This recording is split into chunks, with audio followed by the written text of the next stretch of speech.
Okay, the director of the CDC says wearing a mask could be even more helpful than a vaccine for stopping the spread of coronavirus. Here's what he told lawmakers on Capitol Hill today.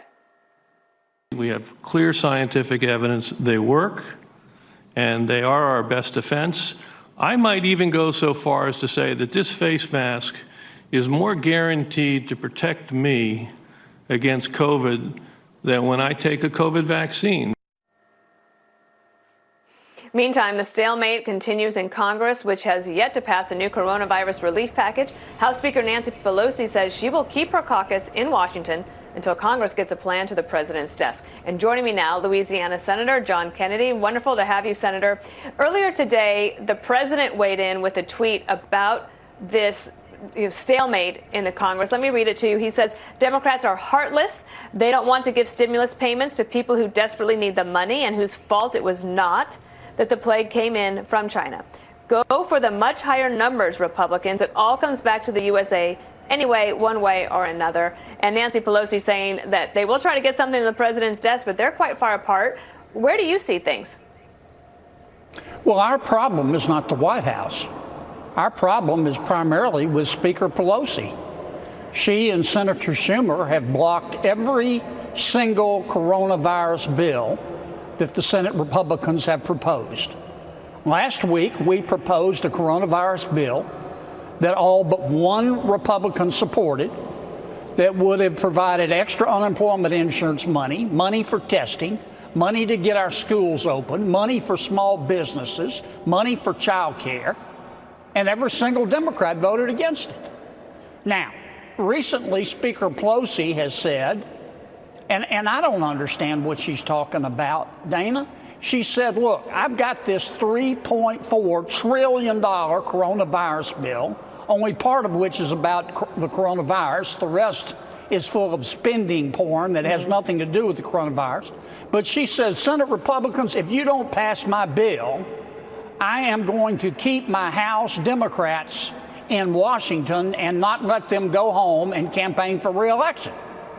And we kind of looked at each other and said, well, okay, I think we'll choose to let not let your candidates run for re-election. And I don't understand what she's talking about. Common sense is chasing her, but so far she's beating it. Now, we're more than willing. Is there a problem on the Republican side in terms of the concerns about how much money is on the table here? I understand Senator John Thune is saying around $1 trillion is what he thinks, is as far as some of the Republicans can go. But the president is saying just go ahead and spend the money. Everything will be okay. Well, I don't know if I agree with Senator Thune on that. We're pretty happy with the bill that 52 out of 53 of us voted for last week.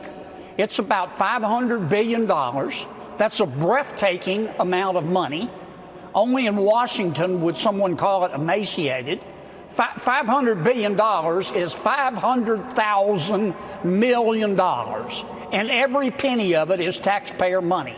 And it would be about 1/5 of the cost of what Senator Schumer and Speaker Pelosi want to do.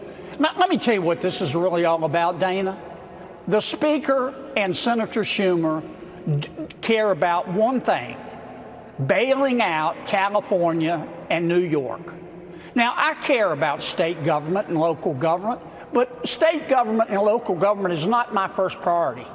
My first priority is people and small businesses.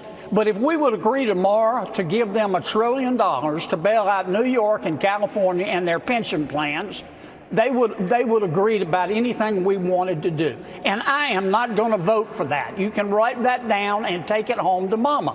I'm not going to vote for that. I hear you. So we don't have much time, but I do know that you have a new legislation you're introducing called the PUPS Act. I know you love dogs. I love dogs. This is legislation you're introducing to try to keep people together with their pets, even if they're overseas and have to come home because of a pandemic? Yes, I'm a big dog person, especially since I've gotten to Washington. There's some days up here I'm like all dogs and only about 3 people.